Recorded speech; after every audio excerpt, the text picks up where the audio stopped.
Assalamualaikum warahmatullahi wabarakatuh. Perkenalkan, nama saya Yulia Priesti. Saya mahasiswa Pendidikan Biologi Universitas Bengkulu. Saya sedang melaksanakan PLP 2 di SMA Negeri 08 Kota Bengkulu. Baiklah, di sini saya akan menjelaskan materi mengenai protista mirip hewan.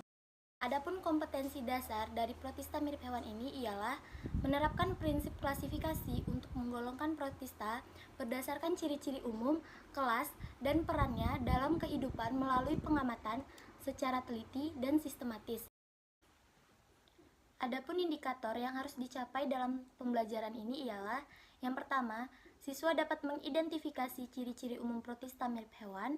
Kemudian yang kedua, siswa dapat mengklasifikasikan protista mirip hewan. Yang ketiga, siswa dapat menjelaskan cara reproduksi protista mirip hewan. Dan yang terakhir, siswa dapat menjelaskan peranan protista mirip hewan bagi kehidupan. Protista mirip hewan digolongkan ke dalam kelompok protozoa. Protozoa berasal dari bahasa Yunani yang diambil dari kata protos yang berarti pertama dan zoon yang berarti hewan. Jadi, protozoa adalah hewan yang pertama yang ada di muka bumi. Adapun ciri-ciri protista mirip hewan, yang pertama yaitu uniselular, hanya memiliki satu sel.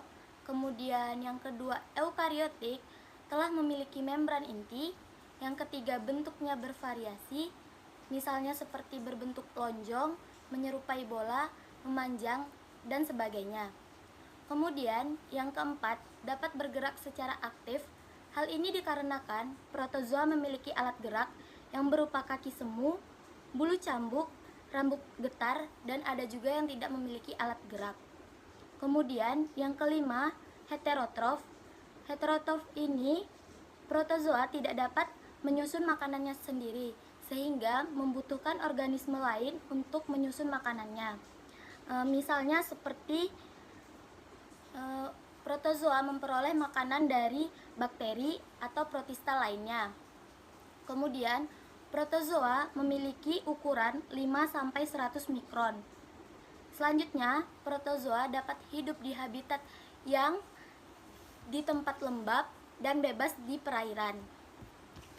Protozoa berdasarkan cara mendapatkan makanannya terbagi menjadi 3. Yang pertama, holozoik, yaitu memakan organisme hidup lainnya. Kemudian yang kedua, saprozoik, yaitu memakan organisme yang telah mati. Kemudian yang ketiga, saprofitik, yaitu memakan atau menyerap zat-zat terlarut di sekitar tubuhnya melalui permukaan tubuh. Kemudian selanjutnya, klasifikasi protista mirip hewan berdasarkan alat geraknya terbagi menjadi 4. Yang pertama, rhizopoda. Rhizopoda dapat bergerak dengan menggunakan kaki semu atau pseudopodia. Kemudian, rhizopoda bentuknya tidak tetap, memiliki ukuran 400-500 mikron, perkembangbiakan aseksual melalui pembelahan biner. Rhizopoda dapat hidup di habitat di air tawar, di laut, dan di tanah-tanah yang becek. Kemudian, adapun contoh dari rhizopoda yaitu Entamuba coli. Dapat dilihat di slide. Struktur dari amuba terdapat sitoplasma, vakuola makanan, kaki semu, membran sel, nukleus, dan vakuola kontraktil. Di sini alat gerak dari amuba yaitu berupa kaki semu. Kemudian yang kedua ada flagellata atau mastigopora. Memiliki bulu cambuk sebagai alat geraknya atau juga disebut flagel. Kemudian tubuhnya memiliki bentuk yang relatif, hidup secara soliter maupun parasit, reproduksi dengan cara pembelahan biner. Contohnya yang sering kita dengar ialah Euglena viridis. Adapun struktur dari flagellata yaitu flagel sebagai alat gerak, kemudian bintik mata, vakuola kontraktil, kloroplas, nukleus, vakuola makanan, mitokondria, dan pelikel. Yang ketiga, ciliata atau ciliopora. Memiliki cilia atau rambut getar sebagai alat geraknya, memiliki bentuk tubuh yang tetap, hidup soliter pada air tawar dan air laut, reproduksi secara generatif yaitu dengan konjugasi. Contohnya Paramecium caudatum. Adapun strukturnya yaitu silia sebagai alat gerak, kemudian mikronukleus, makronukleus, pelikel, vakuola kontraktil, celah mulut, vakuola makanan, lubang anus, dan sitoplasma. Yang terakhir ada sporozoa atau apikompleksa. Sporozoa tidak memiliki alat gerak, bentuk tubuhnya menyerupai bola atau bulat panjang, dapat membentuk spora dalam siklus hidupnya, respirasi dan ekskresinya terjadi secara difusi, dan juga reproduksi aseksual dan seksual. Contoh dari sporozoa yaitu Plasmodium vivax.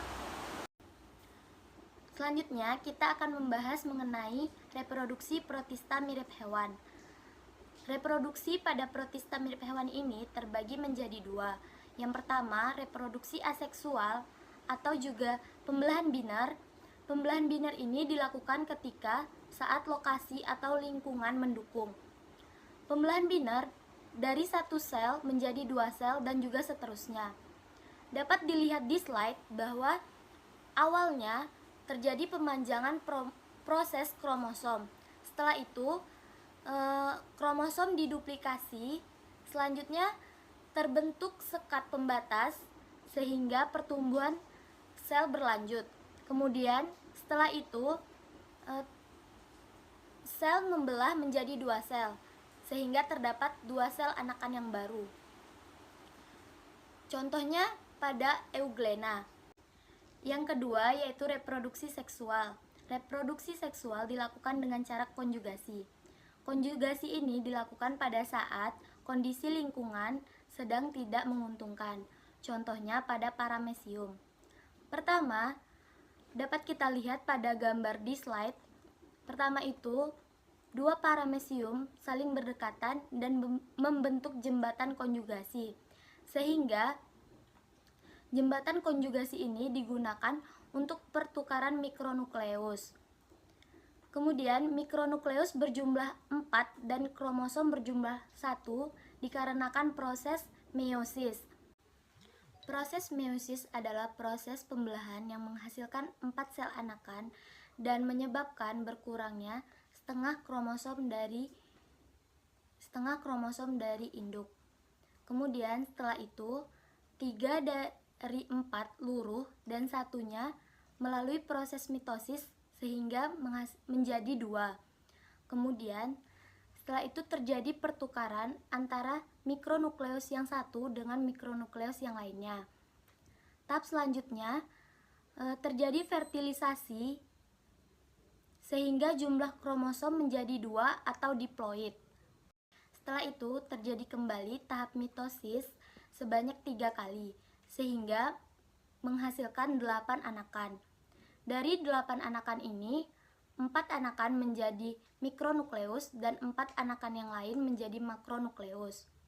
Jadi, dari 1 kali reproduksi akan menghasilkan 4 sel anakan.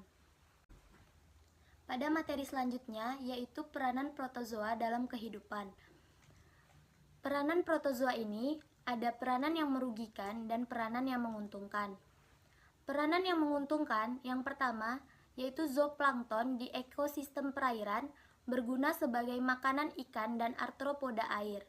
Kemudian yang kedua, Entamuba coli berperan dalam proses pembusukan sisa makanan dan mensintesis vitamin K.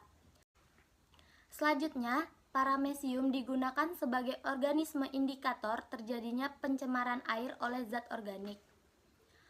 Kemudian ada pula peranan yang merugikan. Yang pertama, Entamuba histolytica dan Entamuba hartmanni yaitu dapat menyebabkan penyakit disentri. Kemudian Entamuba gingivalis dapat menyebabkan kerusakan gigi dan radang gusi.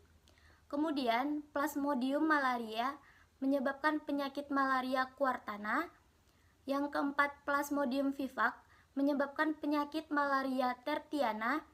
Kemudian Plasmodium falciparum menyebabkan penyakit malaria tropicana. Dan yang terakhir, Plasmodium ovale menyebabkan penyakit malaria ovale. Baiklah, itu saja yang dapat saya sampaikan. Apabila ada salah kata, saya mohon maaf. Saya akhiri. Wassalamualaikum warahmatullahi wabarakatuh.